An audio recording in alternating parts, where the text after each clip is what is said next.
Love it.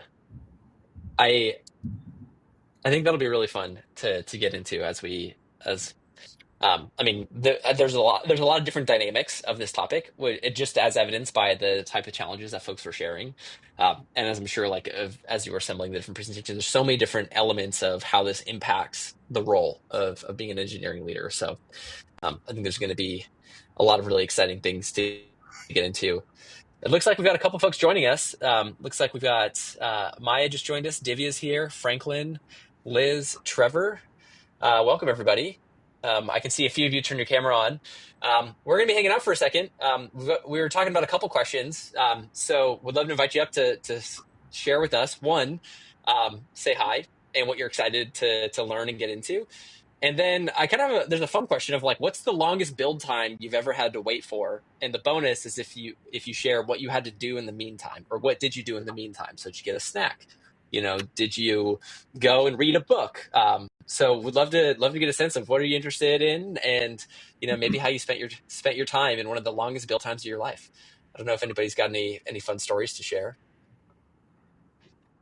See Philip, welcome. See you as well.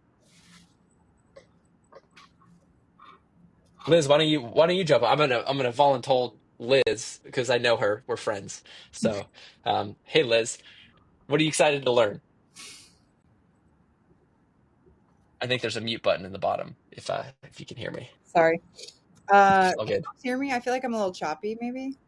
I got you. You're clear. Okay. Yeah. I'm Liz. I'm from Chicago. What do I want to learn? How to maximize productivity while optimizing snack costs. No, the longest build time I've had was a front end React app in a using NX. So it was what's the word I'm looking for? Monorepo. I want to say like 45 to 50 minutes. Every every PR push or whatever. Yeah, that's a tough one for the turnover and trying to get people to turn around, changes and fix this fast. I don't know. That's long, right? Like, Yeah, okay. 40 to 50 minutes every time. I think Yeah. it's an enduring experience. Awesome. And Maybe let's get some of the tests are to get timeouts frequently, so that love can it. be like compounded. Thanks, Liz. So if you're just joining, make sure you share in the chat what you're looking to learn. We'll talk a little bit more about that later. A bunch of you have already shared insights for what we want to cover. We'd love to get one more person to jump in, say hi, share what you're excited to learn, and then if you have any long build time stories that you'd like to share, or how you spent that time waiting for the build. I can see a couple folks have the camera on. I got Joe Quintal. Either you want to jump in. We can also jump into Philip. I know you're here too, Trevor. Why don't one of you jump in? And Philip, I see you coming off mute. Awesome, jump in. I'll tell you a funny story. I'm going to age myself, but this is back when we were running Object Pascal on Mac desktop computers, and the build times were something on the order of magnitude of 4 to 6 hours. And the real challenge was when, all these files that had dependencies, if it discovered a dependency at link time, then clearly it had to recompile everything. So another 4 to 6 hours, right? That was absolute misery. People would break for lunch, they would go home. You couldn't do anything else on your computer. So I just brought in one of those $600 acceleration cards and reduced the build time on my machine from 6 hours to 60 minutes. And they were not happy with that because they clearly didn't want to have to buy 40 accelerator cards. A lot of people are looking into this and be like, you found the hack. I love it. Okay, Jerry, you raised your hand. So I want to jump in. Jerry, why don't you jump in and share, your quick, longest build time, what you did in the meantime? Yeah, not that. I signed up for this conference having somehow I was under the impression that the topic of focus is on AI. Maybe I misread CI with AI. But is that off topic? That in terms of what I want to learn, actually, I want to learn how AI can help us improve developer productivity, reducing development effort in shipping features, and probably improving quality as well. Is Yeah. is that totally different topic here? No, I think it's a part of the conversation here. We are definitely going to focus on the CI stuff, but we'll also talk about how AI plays a role in improving productivity on the CI side. On the Cool. So on the CI side. Yeah, on the CI and in general DevOps side of things. Okay. Sorry. Yeah, CI is not my area at all. I don't own any of that. So I guess that my cool. bad. I Awesome. Patrick, next time you have an AI focused conference, let me know. I'll be happy to sign. That conversation is always happening. It's integrated with everything we do. Thanks, Jerry. Okay. Thank Awesome. you. Well, absolutely. Well, let's get kicked off then. So for those of you who I haven't had a chance to meet yet, there's a lot of familiar faces here. There may be some folks here that are new. My name is Patrick Gallagher. I'm ELC's head of experience, and I help produce all of our community's programs and content, and I co-host the Engineering Leadership Podcast. So before we jump in, we are recording this event, and we're going to publish this for on-demand viewing in our content library soon after we wrap up. So just wanted to let you all know that. If this is your first event with us, ELC, our mission is to empower engineering leaders. So we host a number of different events. We have a conference. We have 2 different podcasts, one for engineering leaders and one for engineering founders. So engineering leaders turn founder, and a number of other content and experiences. We have 14 in-person communities around the world. Liz here leads our Chicago community. I don't know if there's a few other folks here. I haven't had a chance to look through the whole list yet. So we got a lot of great folks involved in those local communities. So everything we do is about supporting engineering leaders at all different phases of your career and your leadership growth, which is the point of our conversation today. So why are we here today? What are we going to focus on? Today is all about maximizing developer productivity while optimizing CI costs. This event is co-hosted with our friends at Harness. I'll tell you about Harness in a second. I want to give Joe a shout out. Joe and I have been chatting about ELC Cincinnati for a long time, so appreciate you being here, Joe. Good to see you. Greg, welcome. So as we get in, I want to give a quick about Harness. So Harness is the AI native software delivery platform. They empower software engineering teams worldwide to deliver code reliably, efficiently, securely, and quickly to users. So guiding us through our conversation today from the Harness team, we have Dinesh Garg, Senior Director of Engineering. We have Pranav Rastogi, Senior Director of Product Management, and Chinmay Gaikwad, Director of Product Marketing. They're going to come up in a second. A few quick logistics for how today's going to work. They'll come up, we'll do a conversation, but really what drives this are your challenges. So when you signed up, you were asked, what topics do you want us to cover? What do you want to learn? What are the things that you're dealing with? Tons of people here shared and submitted questions ahead of time, which is fantastic because Chinmay, Dinesh, and Pranav have organized, they've prioritized, they've consolidated, and are focused on tackling the challenges that you shared. So this is going to be hyper relevant to the topics that you brought up, and they're going to be able to dive into a lot of really great things. So one, just want to say thank you for jumping in and sharing all those. We're going to do our best to get into all of those different topics. We're doing Q&A throughout this conversation. So you saw at the beginning, we're chatting with a few different folks. This is meant to be conversational as well. So a lot of folks are introducing themselves in the chat. This is great. Keep doing that. There's a few etiquette and platform navigation notes. So we've built in plenty of time for Q&A throughout. So how you submit Q&A, if you do it in the chat, we'll see. But it is easier if you post in the Q&A tab. So on the right-hand side of your screen, you'll see the chat. There's a tab right next to chat that says Q&A. Submit your questions there. You can upvote other topics that you like. So this helps us get a sense of what are the most important topics to get into and what questions are most important to you all. So submit your questions there. If you have any resources or plus ones or things that you want to expand on, your perspective, alternative ideas, please share them in the chat. The best part of these conversations is community expanding insights and perspectives and approaches to a lot of the different challenges. So please share them in the chat. It enriches the entire community. And then also, if you could stay muted during the conversation, that'll just help us in terms of like sound quality and ensuring like no background noise and things like that. So that's the main etiquette. Also on the far right, you'll see everybody who is here. You have access to all of the profiles of the people in the community that are here today. So you can hover over people's names, see some of the details of who they are, what they're up to, what do they love, what are they good at. So you can get to know other people in the community. You can network with them. You can send them messages. You can find their LinkedIn profiles and start a connection with them. I oftentimes will send an invite to everybody who's here. So keep an eye out on LinkedIn. We've heard of some really awesome collaborations happen because of this. So this is one of the biggest values of the community is the people that you get to meet. And here's a great opportunity to make some friends, make some connections. So I encourage you to check those out as the conversation goes on. But that's it. That's what's going on. So without further ado, we'd love to kick off our conversation. So Chinmay, Dinesh, Pranav, welcome. Why don't you come on up and take it away? All right. Thanks, Patrick, for the introduction. Let me start by sharing my screen. Okay, cool. I hope you can see my screen. Yes. All right.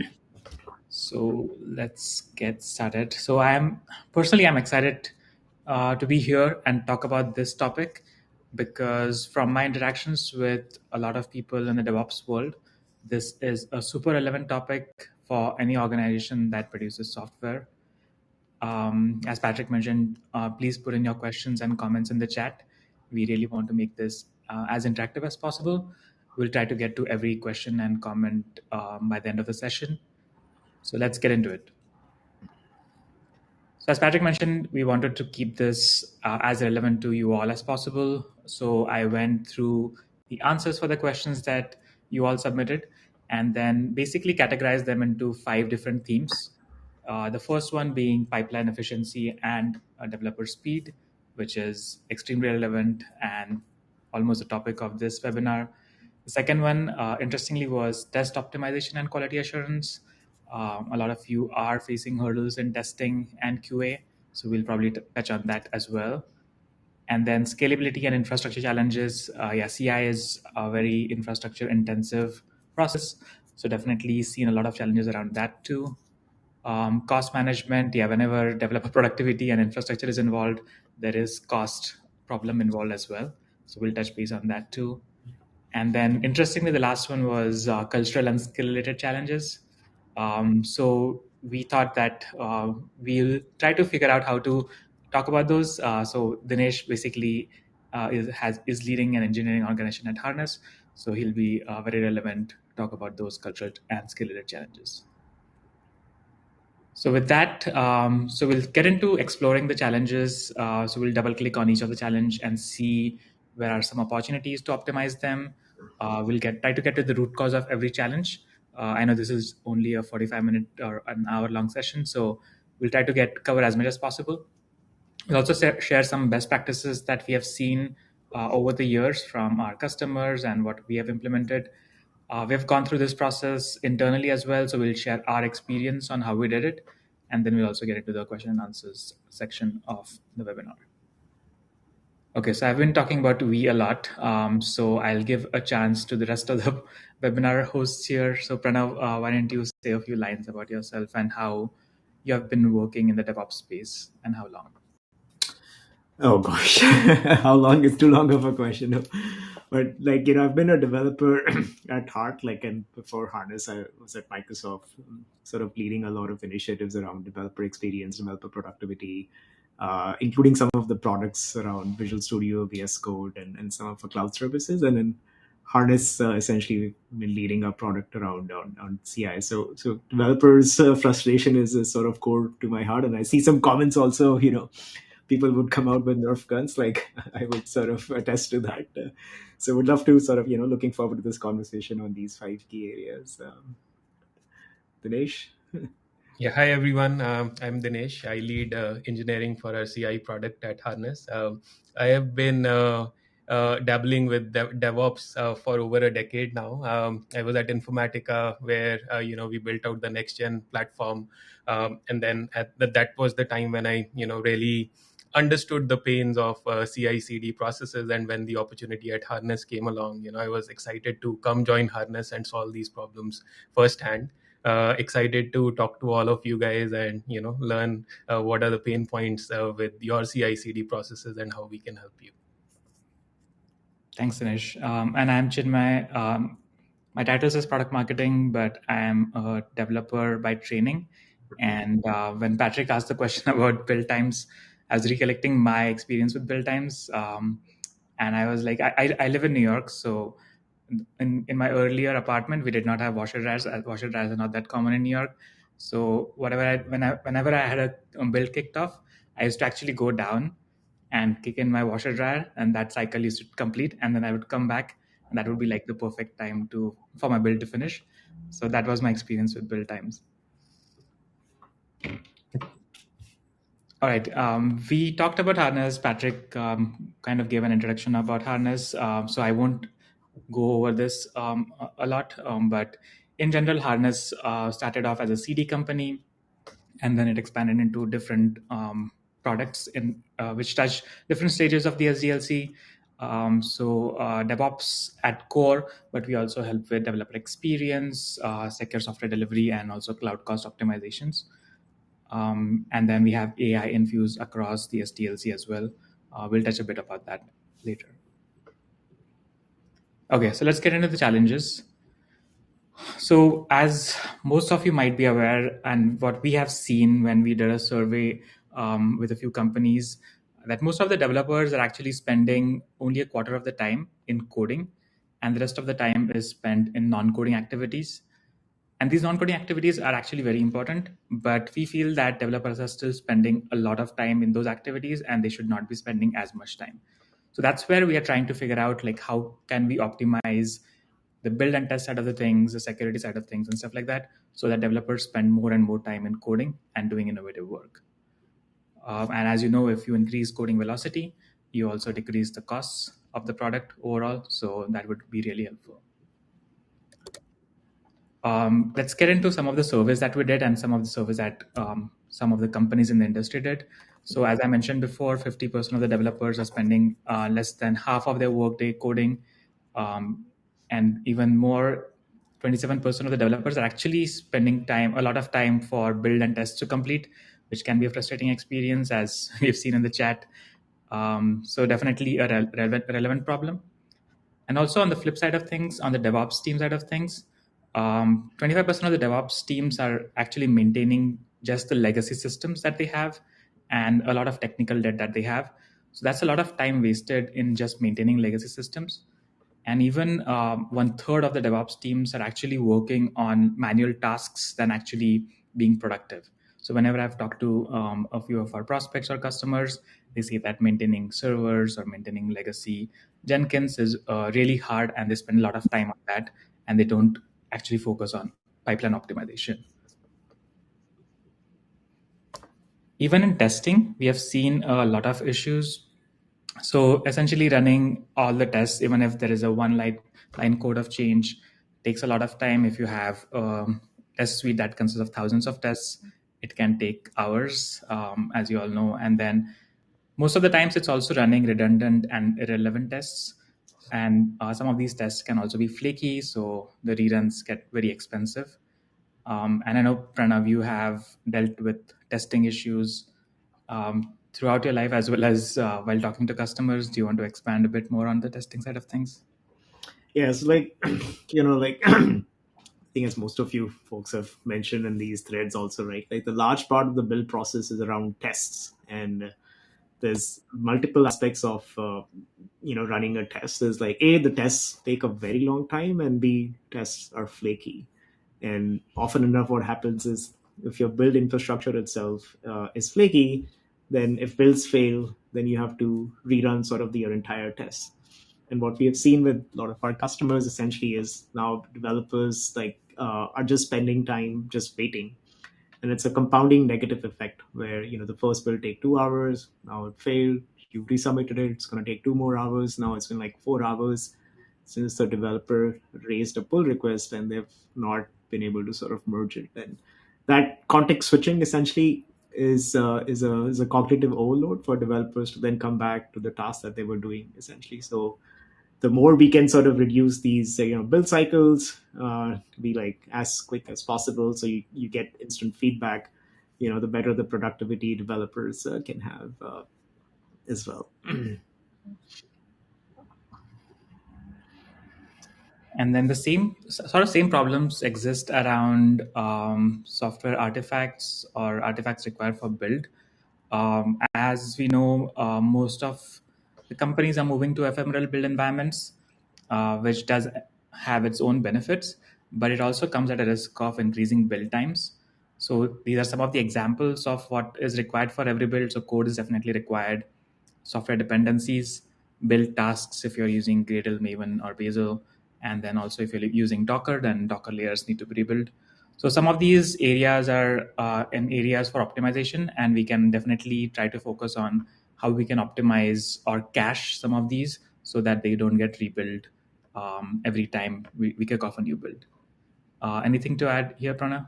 Yeah, so if you think about dependencies, if you think about node applications or package managers and Maven and others, each one of these build tools have their own nuances, have their own paths on what to cache and what not to cache. And often enough, we've seen DevOps teams / developers spend a lot of time trying to optimize how the caching should work, like versus just spending time developing the pipeline, developing the code, or sort of maintaining the pipeline itself.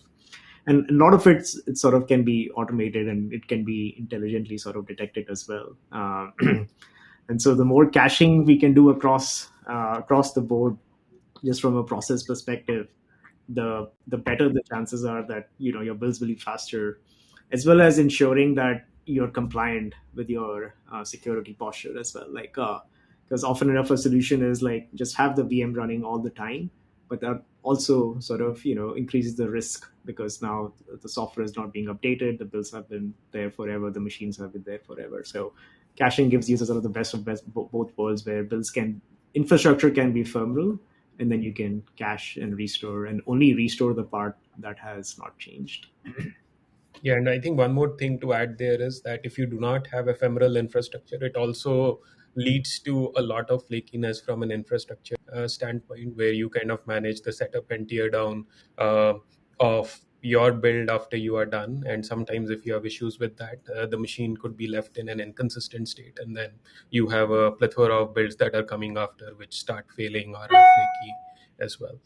So basically, a combination of caching strategies with an ephemeral build environment is generally the best middle ground. Thanks, Dinesh. Okay, so we talked about slow builds, slow tests. This is kind of a graphic that I love to build.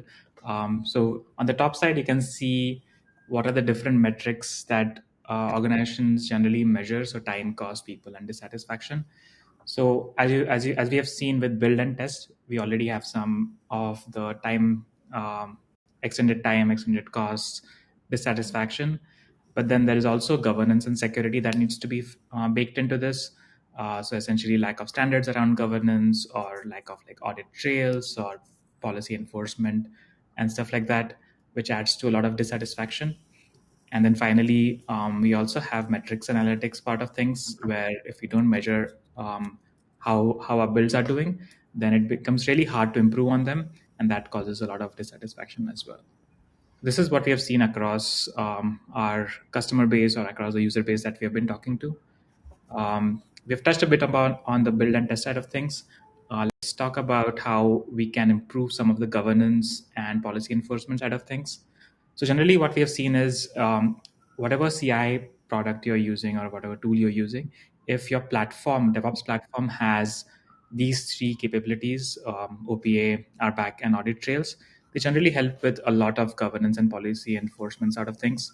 So as you know, policy as a code is used in different organizations to enforce policies, so that it provides developers a general guardrail which they can play around with and doesn't break the organization's governance and security policies. And then you also have RBAC, so giving the right permission. Within RBAC, we have seen that the more granular level of RBAC capabilities that you have, the better it is for for providing security and governance to your platform, as well as the software you deliver. And finally, in terms of audit trails, just keeping track of everything, it's not only a compliance requirement, but it also helps with a lot of figuring out a lot of things. If something is broken within CI itself, if a build was broken, then audit trails really help you to figure out why was the build broken, Was it a people, process, or a technology thing? And then you can go back and fix it. One of my favorite tools to talk about is Open Policy Agent. It's open source, it's out there, and a lot of companies have used it. Definitely a big promoter of OPA. We use it internally at Harness. We also make it available for our customers. But in general, you can just use OPA to essentially write policy as code. And so one of the examples here, Wiz is relevant these days. So one of the examples here is a required step is Wiz. So whenever somebody runs a pipeline, they have to run a Wiz scan and they can't go around it. So basically, OPA makes it really hard to do wrong things. And essentially, that makes the platform more secure from a DevOps perspective.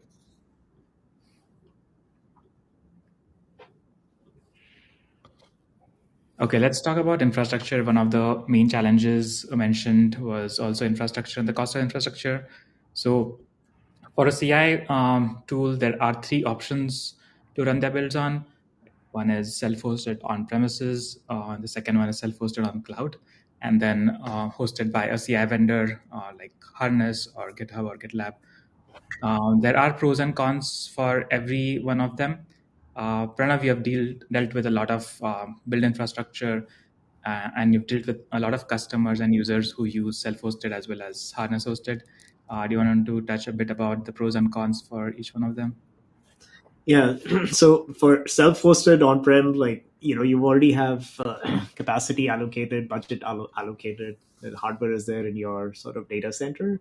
So it's just a natural, next thing to use that infrastructure itself. But what we've seen customers essentially is has been struggle with the scalability aspect, because now you're limited by the infrastructure that you have. And let's say you have releases coming up and now there's a spike where you want to scale out to or fan out to 1,000 more machines, then that just sort of becomes harder. With self-hosted on cloud, then at least you can use the hyperscalers across AWS, Azure, and GCP, where you can use the vendor infrastructure to then start to scale. The challenges that come along with self-hosting on cloud is that you still have to manage the runners, or how would you scale your build infrastructure. You still have to manage the queuing aspect of this build infrastructure in the cloud itself.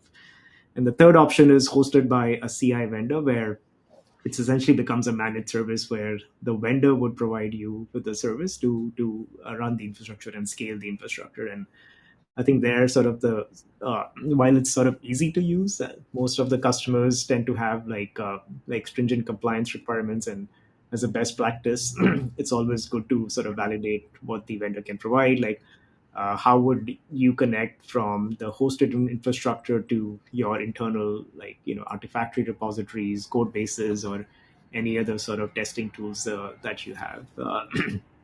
But essentially, these are the 3 options that are available for hosting your build infrastructure. Yeah, and there is a interesting blog post about which infrastructure or what kind of infrastructure you should be using. This is not from us, this is from GitHub. So I'm not going to be promoting that out of selfish interest. But basically what they say is essentially the more powerful machines that you use, the better it is for your developer productivity. And I think Philip mentioned that he had to buy a lot of hardware accelerator cards. I think those are very well worth the investment in the long term, because if you're cutting down build times from 6 hours to 60 minutes, and if you have a lot of developers, imagine the productivity benefits that you would reap out of those. So definitely worth a consideration when you're using powerful machines to do your CI builds. Okay. I know somebody talked about AI, so we'll definitely get into AI. And there is no topic these days that can't be discussed without AI. So we'll definitely touch a bit about that. And we have seen that Gen AI is generally beneficial for developers. So tools like Copilot or Codium are generally very helpful for code generation. This is a Stack Overflow survey. We've seen a lot of benefits of using coding agents across the board. So essentially what we have seen is Gen AI is good at eliminating toil. And these are the characteristics of a toil. So it's manual, repetitive, requires a lot of context, can be automated, and lacks an enduring value.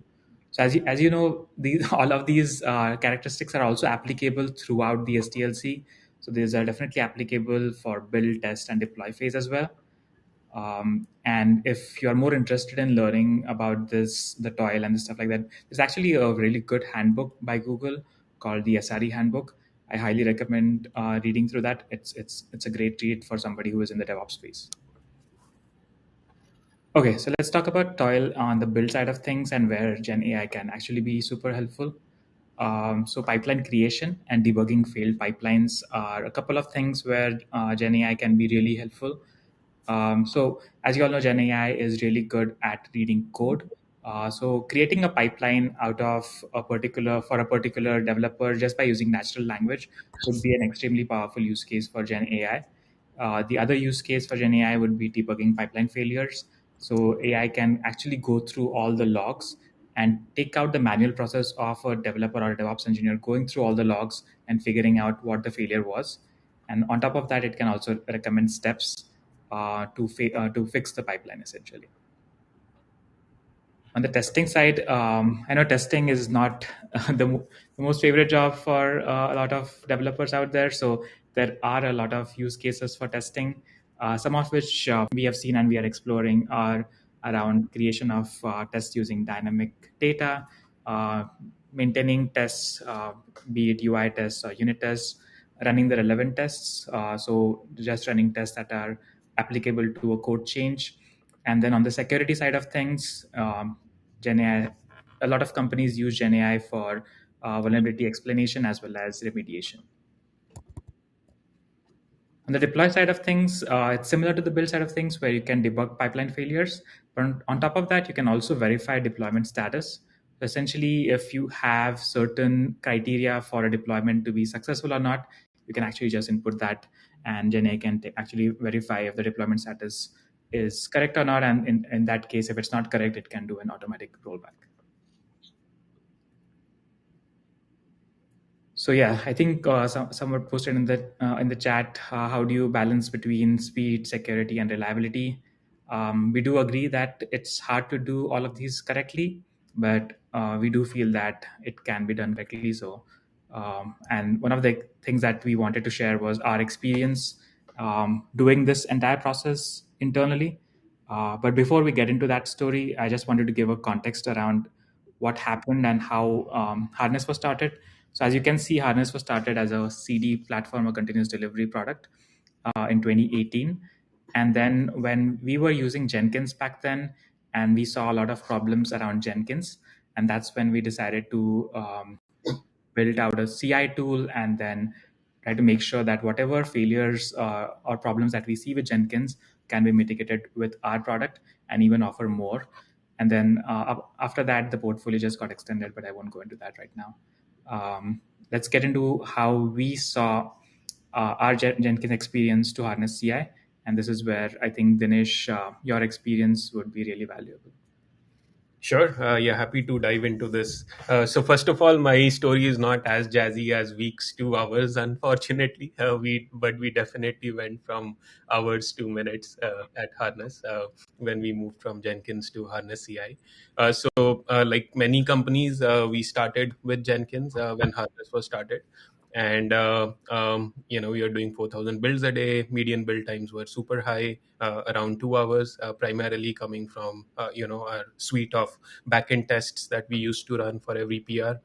We used to struggle with uptime with Jenkins, and there was like a dedicated team of 5 people that were just managing Jenkins for us, and this was supporting like 300 developers. So overall, like I think while we were on Jenkins, like life was extremely hard for our engineers. Can we go to the next slide? Yeah, and as I briefly touched upon, like basically why did we migrate from Jenkins? So Jenkins, we used to run frequently into master management issues with managing plugins. There were a lot of outages that we used to see with Jenkins. It was hard to use. The user interface was not super intuitive. Again, it was not container native. We were not able to isolate things into containers and like use, for example, a Kubernetes based pod based infrastructure on our Jenkins side at that time. We had long wait times in Jenkins queues, so people were sitting for builds, to just be kicked off, and then on top of that, like 2 hours for your builds to complete. And then a lot of other issues in general with Jenkins, right? So our goal when we started building the CI product was to really innovate in a space that had been devoid of innovation for decades altogether. And then, like we do with all our products, we were the first to start using our CI product in production. Can we go to the next slide? All right, so let's talk about our migration approach, right? So when we were migrating off of Jenkins, we had around 300 pipelines in Jenkins, but a lot of these were like ad hoc legacy that had kind of piled on over the years, right? So instead of just trying to lift and shift what we had in Jenkins, we tried to take a modernization approach instead, and that helped us massively. I'll touch upon some of the numbers there. And basically, we set a hard deadline for ourselves that we have to complete the migration in 1 month. And that was the key, right? And given the size of our company, we felt that 1 month is good enough time. But setting that hard date really helped us rally people, move people, and get the right folks engaged. And what really also helped is that we had the stakeholder buy-in. Like some of these deadlines were being set from the top, from the head of engineering level down, that, hey, we have to make sure that this cutover happens. Can we go to the next slide? So first stage was really, building confidence in the product. Since this was a very new product, like obviously the engineering team, as an engineering team, we did a lot of due diligence. We did a bunch of scale testing before we even went to onboard Harness as a customer to make sure we would be able to handle our scale and the scale of our customers that will be coming on board in the future. We POC'd with a small pipeline first. We basically cut that over, and then we identified, I think basically what we realized is we need to show value first, right, in the first couple of weeks. So we picked some of our most complicated PR check pipelines, which were impacting a majority of our developers, right? So these were few, but at the same time, the blast radius or the impact of these pipelines was very, very significant, right? So what this helped us do was to basically test it from a broader footprint standpoint, but we were cognizant of our approach. We started, with the CI team, with my team first, and then from there on, we launched these pipelines to the rest of the company. And that's when we started onboarding more teams that, hey, we have taken care of our PR check pipelines. Now let's look at the backlog of the remaining 280 odd Jenkins pipelines and work together to solve that problem, right? And that's where we started using our templating approach. We tried to find out common patterns so that we don't have to migrate each of the pipelines one by one. We started looking into optimization strategies, like using our test intelligence product, for example, to optimize the test execution times, using our test splitting strategies, etc., to optimize again the build times. And then we started onboarding the full developer community. And week 5 is basically when, so around till week 4, we were basically operating in more like a shadow mode, where you were running Jenkins and Harness side by side, with the Jenkins checks running as required and the Harness checks running as optional. But then week 5, we just completely, we were feeling confident, and we completely cut over from Jenkins to Harness. And from a migration effort standpoint, we pulled in 2 people from the build team at Harness who were working full time with the CI team. And then we had basically representatives from each of the teams. At that time, we had 5 teams who were putting in around 20-30% of their bandwidth. And as I mentioned before, the goal was not just to lift and shift. We also looked at pipelines that didn't have to be migrated. And in the process, we were able to eliminate a lot of Jenkins pipelines as well. And we only brought over 177 pipelines to Harness. Even within these 177 pipelines, I don't have the exact number, but we were able to consolidate them into much fewer templates, which were then used across the 177 pipelines. Okay, so now let's talk about the impact, right? So this is a classic example of moving to from a self-hosting something by yourself to moving to a SaaS provided solution. Like we were able to save, first of all, a lot of time for our build team, and they were able to really focus on improving the CI aspects of our workflow, right? So, I mean, as we onboarded more developers, we started doing around 6,000 builds a day, but we were able to like massively improve our median build times. We brought that down from 120 minutes to 20 minutes on Harness, as I mentioned, using a combination of, like optimal queuing strategies, as well as using our intelligence products for efficient testing. And then there was a significant boost in uptime. It was an SLA-backed SaaS product that we were using, and like you're doing north of 1 million build and 4x faster compared to Jenkins, and a lot of maintenance hours, as I mentioned before, that were saved because these folks were now really focusing on how to take the CI to the next level as opposed to focusing on maintaining Jenkins. And I mean, if this were not enough, like basically 1 year down the journey, we also launched our cloud offering. And this is what Pranav also touched upon before, that there are a few ways in which you can host your infrastructure. So first we were self-hosting with builds running in GCP. And then we switched over as Harness also to our cloud offering, where the infrastructure was provided by the CI product as well, right? So that meant that the build team or the centralized CI team, which is owning the builds at Harness, did not have to spend time managing that infra too. And also, like, the optimizations that come purely from hardware were now completely taken care of by the cloud team, right? So this helped us, improve our numbers from Kubernetes further. Like we were able to even hit 1.5x faster compared to Kubernetes. We were able to significantly reduce the number of cores that were required to achieve the same performance. And from a build minute standpoint, we were able to shave off a few minutes there as well. Additionally, it was like significantly cheaper to self-hosting, coming from like 64 cores down to 10 cores, and also being able to use that better hardware and at a cheaper price helped us reduce our cost significantly.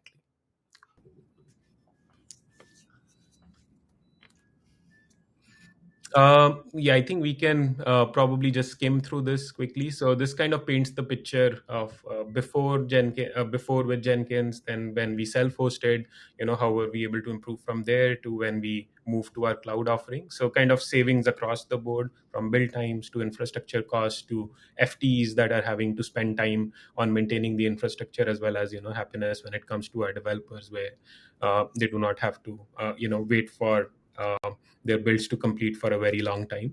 So this amounted to like close to $1.5 million in savings for us over the years. Yeah, so Dinesh, one of the questions in the chat is, how do you actually get feedback to improve product and adoption? So essentially, how did you get feedback from developers to measure their happiness? Yeah, so what we do is we do a quarterly survey with our development team to like basically get feedback on the CI processes, the CD processes, and in general, like our developer efficiency processes. And there are like basically a targeted questionnaire of multiple questions which people answer. And based on that, we take that feedback and we try to fine tune our processes around it.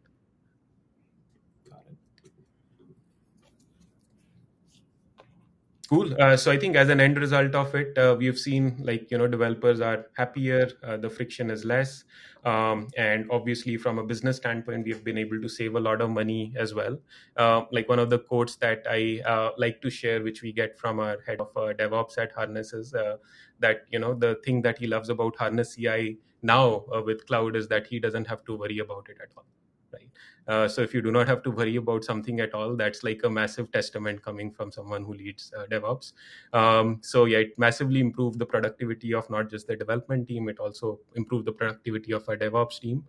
And like we are basically not just stopping at test intelligence, right? As Pranav touched upon before, like a few years back, we did a demo at our Unscripted conference, where we showcased we were 4x faster compared to GitHub side by side, right? And then after the demo, our CEO is like, okay, like 4x is done. Now next we have to be 40x, right? So that's when we like continued raising the bar and started investing into cache intelligence, Docker layer caching, build intelligence, and other avenues to, like optimize your build from a software optimization standpoint. Cool. I think we talked a lot about the Harness CI product. Pranav, do you want to show a quick demo so that people here know how it looks like? Yeah.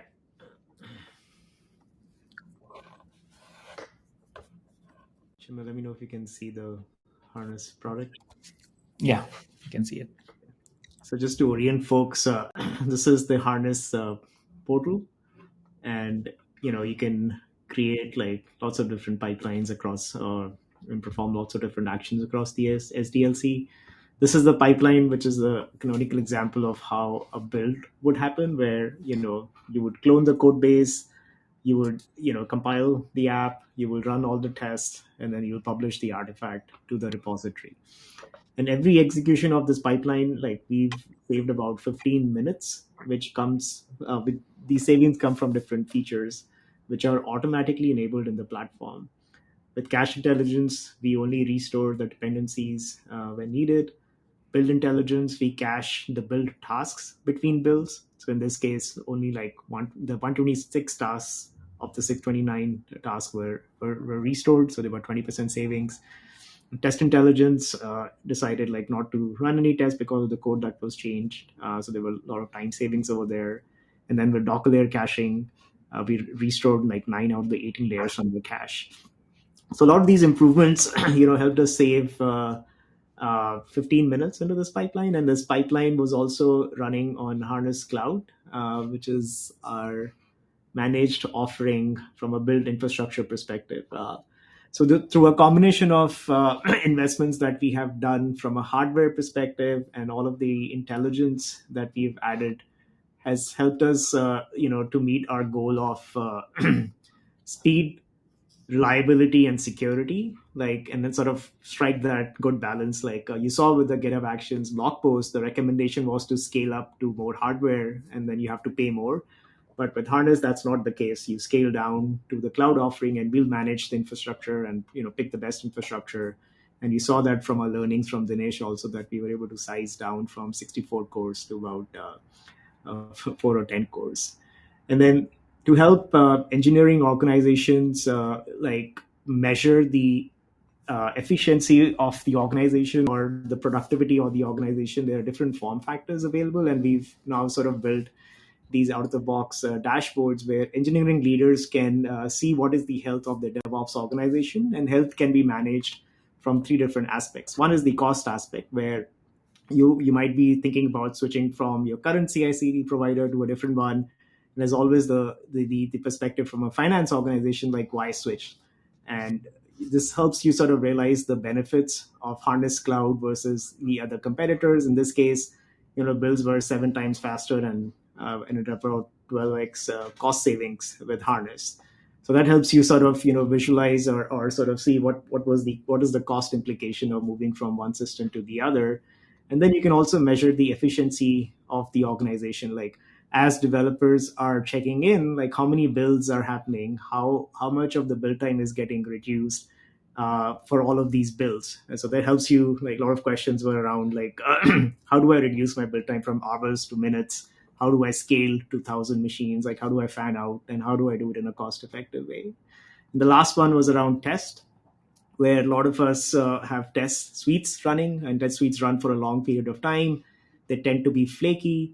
And what this insights allows you to do is like see how is your test health, which tests are running, how much time is the test taking, which one is the highest duration, which one is failing. So you get a good sense of, how is your test infrastructure scaling, like what are the quality issues that you have, within your pipeline itself. So with the combination of our default intelligence, which is automatically enabled with and the hardware that we have to offer, we are helping a lot of customers sort of realize these benefits around cost efficiency and health as a DevOps organization.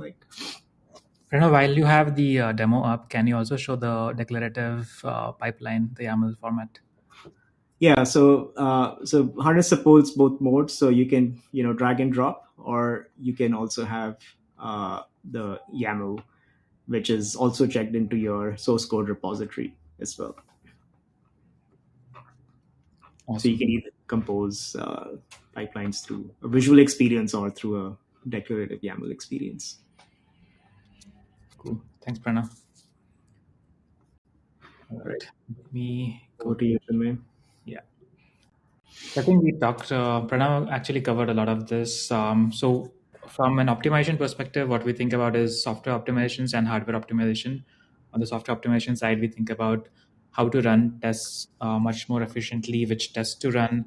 And we have seen a lot of savings for our users from that. And then on the incremental build side of things, we see what all can be cached. So as Dinesh mentioned, we have a lot of caching in process, which includes dependencies caching, Docker layer caching, and also caching the build tasks. And then on the hardware side, if you're using the Harness hosted infrastructure, you'll also see a lot of savings there, just because you fine-tuned that infrastructure so that your builds can run more efficiently. We talked a lot about our Harness experience, but we also have customers' experience to share. Pranav, if you don't mind sharing a couple of minutes on United Airlines and how their experience was. Yeah, so United essentially was moving from Jenkins to Harness, and they were running a monolith. It was a .NET shop as well, where build and test was taking about 22 minutes, and there was a lot of effort in terms of building a pipeline. There was no standard within the organization. Like, all of the groups were sort of building their own pipelines and had their own security gates in place, which was making it hard for the organization to be confident about the code that was being released, as well as the cloud spend was increasing because there was a lot of infrastructure being over provisioned from a build and deploy perspective that they didn't have a good sense of what was happening. So with Harness, they started sort of using our CI/CD product as well as a cloud cost management. And with CI more specifically, they started using test intelligence feature, which selectively selects tests based on the code that was changed, which helped them reduce their build times from about 22 minutes to 17 minutes. And then with the reliability that the Harness platform has to offer, their overall build and deployment times got reduced by 75%. So instead of waiting for days to build a pipeline, deploy, it sort of got reduced to minutes. And they also started to leverage some of the templating capabilities and some of the governance features we talked about earlier in the session as well, which then eventually resulted in lots of cloud cost savings in the end for the customer. Awesome. I know we are running short on time. We need to get to the questions as well. So try to skip through this, just cover the AI aspect of things and where we are investing in AI. So essentially, we are thinking about agentic AI approach, where we can help with all the stages of the software development lifecycle, right from coding to DevOps to test automation, as well as application security and more. Specifically relevant to today's session, we have something called as an AI DevOps agent, which helps create pipeline in seconds. So you can just say that you want to create a pipeline which does a canary deployment, and it can create a pipeline for you. It also can modify and optimize the pipelines. I know a lot of pipelines are not created new these days. People like to modify and optimize current pipelines. So that capability is also there.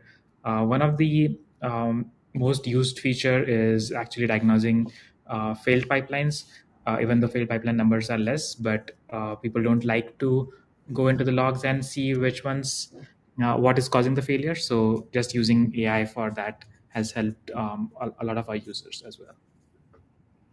Okay, so the takeaways, I've kept the challenges on the left so that we are reminded of that. So pipeline efficiency versus developer speed. So we can definitely achieve speed, reliability, and security through the right strategy. Test optimization and quality assurance. So intelligently selecting which test to run. We've seen a lot of our users use that and gain a lot of productivity gains. And then in terms of scalability and infrastructure challenges, as I mentioned before, and also the other vendors out there mentioned before that, choosing a powerful infrastructure definitely helps with costs and developer productivity in the long run, even if in the short run it might seem expensive. And then finally, for the culture and skill-related challenges, modernizing helps. So if you keep on patching up old systems, I think that definitely does not help with culture or even upskilling your engineers. Modernizing definitely helps with that. So with that, we can get into the questions. And Patrick, do you want me to take questions, or do you want to handle the Q&A part? Yeah, I think we have time for a couple different questions. I know there've been a few different ones that have popped up in the chat. So some questions related to a couple different categories. So if you want to take a peek at some of those, we might be able to field a few, and then there might be a couple more coming through the chat right now. So if you're tuning in and want some more specific questions to dive into a few of the different areas, this is a great time to jump in and share those. But Chinmay, Dinesh, Pranav, if you want to take a look at some of the ones I got submitted in the Q&A, I know we answered a few about Greg's with declarative language and YAML. Prashant had some questions about cost elasticity. We've got some things around adoption and upskilling for introducing more modern systems. Yeah, why don't y'all jump in and answer a few of those? Yeah, I think I'll start from the top, and let's see. Sorry if I missed any of the questions, but I think one of the questions is how many folks use monorepo for their code base? Is Harness a monorepo? How do you optimize your CI pipeline? Pranav, Dinesh, do you want to take that one? Yeah, it's go ahead. Do you want to stop screen sharing? Then we can bring everybody up. Yes. Cool. You want to go first, or should I go ahead? No, go ahead. Okay. Yeah. So at Harness, we have a monorepo as well. As I touched upon briefly, like I think the way we optimize our CI in context of the monorepo is mainly using our features around build and test intelligence, where we do incremental builds based on what has changed. And additionally, using our test intelligence feature, like although our test suite has grown over the years to, like I would say, close to 45 to 50,000 tests now, but we run a small subset always based on what has changed in the code. So that has helped us balance out managing a monorepo while at the same time not impacting developer productivity. Cool. The next question is how do you drive adoption / upskill modern CI best practices? Dinesh, you want to take that one? Yeah, I think some of it, in my opinion, boils down to choosing the right CI tool and showing value, right? And that's what resonated with us at Harness too. And that's how we typically tend to do our proof of values with customers as well, right? Like if you are able to basically take some of the most complex use cases and show value with those, with the your CI, then I think the rest of it just takes care of itself. Yeah. And I think large part is also breaking the inertia. Like there's a general assumption that CI is a solved problem and there is nothing else to improve, but you always have to challenge the status quo and see how else can we drive more efficiency and increase more developer productivity. Awesome, thanks, Pranav.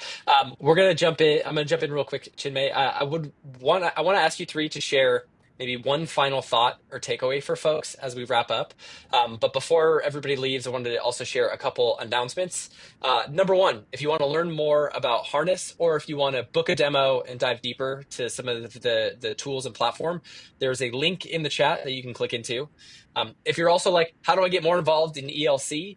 And you want to take this online relationship and take it offline in person, we have local community events happening all the time. A couple big ones happening in the Bay Area at the end of March. We have a San Francisco event on the 26th. We have an Austin, Texas event on the 27th.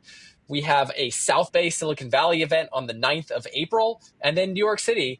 So Chinmay, see you there on the 16th of April as well. And then Boston and Seattle are nailing down some events for April. So if you are in any of those cities or close by, come check it out. There are also a number of other cities doing things as well. So I'll post the chat to the ELC local chapters as well, so you can check those out. Find the ones that you want to get updates from, and you have to click join so you get an update. That is the only way to get information. You have to go to the chapter page, which we're posting in the chat. There we go, Liz, telling us about Chicago coming up in April. Perfect. If you're in Chicago, go there, click join. You'll get updated. You can join as many chapters as you want. So if you're in San Francisco, but go to New York, you can join both of those as well. So check those out. So with that, Chinmay, Dinesh, Pranav, any final thoughts for folks that you want to share? I think as a product marketing person, I really love talking to users and customers. So just getting feedback from what are the relevant challenges that people are facing in real life, and just thinking about, are we actually solving those problems? Should we need to change our strategy and stuff like that is quite relevant to my role and how I think about things. So I think just hosting this session made me realize that we are thinking about the right problems and challenges, and we are going in the right direction. So it was pretty helpful for me. Hopefully it was also helpful for most of the audience out here. Awesome. Thanks, Chinmay. Dinesh, Pranav, any final remarks? Yeah, likewise. I think it was great interacting with the dynamic team here. Thank you so much for all the questions. And we apologize we were not able to go through all of them. I think, Patrick, if there's an option to for us to take some of these questions offline and respond to folks, we'll be happy to do that. Absolutely. Yeah, I'll just say +1 and looking forward to another session so that we can chat about these topics. So very insightful. Perfect. Thank you, everybody, for joining us. Chinmay, Dinesh, Pranav, and the Harness team. Thank you for making this conversation possible and helping us guide us through the world of CI/CD. We really appreciate it. And thank you all for joining, and we hope to see you at the next event. Bye, everybody. See you, folks.